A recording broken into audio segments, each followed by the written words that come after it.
Hi friends, మీకైతే ఈరోజు అయితే పసుపు ఏ విధంగా ఎండబెట్టున్నారో మీకైతే దగ్గర ఉండి చూపిస్తాను ఫ్రెండ్స్. రండి చూద్దాం మనమైతే. ఇది ఫ్రెండ్స్ చూడండి, ఇదైతే గొడ్లు ఎలా కొంటా కర్రలు అయితే కట్టి ఉన్నారు. చూడండి ఎంత చక్కగా కట్టున్నారో మీకైతే చూపిస్తున్నాను ఫ్రెండ్స్. అదైతే మా ఊరు చూడండి. చూడండి ఫ్రెండ్స్, దీని లోపల అయితే వెళ్దాం మనం. పసుపు ఏ విధంగా ఎండబెట్టున్నారో మీకైతే దగ్గర ఉండి చూపిస్తాను ఫ్రెండ్స్. ఇది ఫ్రెండ్స్ చూడండి, ఇదైతే పసుపు ఎండబెట్టున్నారు.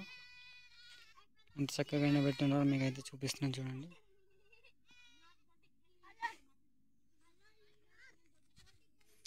చూడండి ఫ్రెండ్స్, ఇవైతే తలకాయలు అంటారు వీటిని. చూడండి ఆల్రెడీ ఆరిపోయి ఫ్రెండ్స్. వీటిని ఎలా రంగు చేయాలో మీకైతే నెక్స్ట్ వీడియోలో చూపిస్తాను ఫ్రెండ్స్. చూడండి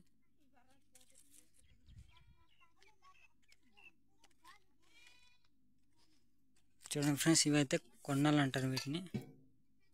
చూడండి పచ్చగున్నప్పుడు అయితే లావుగా ఉంటాయి. ఇలా ఉడకబెట్టి ఎండబెడితే ఈ విధంగా తయారవుతాయి ఫ్రెండ్స్. చూడండి ఈ విధంగా తయారైన దానికి ఇప్పుడు రంగు చేసి అమ్ముతారు ఫ్రెండ్స్. మీకైతే ఏ విధంగా రంగు చేస్తారో దగ్గర నుండి చూపిస్తాను చూడండి నెక్స్ట్ వీడియోలో.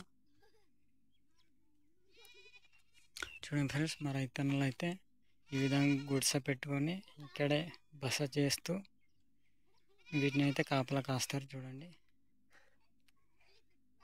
ఇదైతే మొత్తం ఉడికేసి ఎండబెట్టింది ఫ్రెండ్స్. దీన్ని ఏ విధంగా రంగు చేస్తారో మీకు అయితే ఇంకో వీడియోలో పెడతాను. సరే ఫ్రెండ్స్, నా వీడియో నచ్చినట్లయితే లైక్ చేయండి, ఫాలో చేయండి, మర్చిపోద్దు. Bye friends.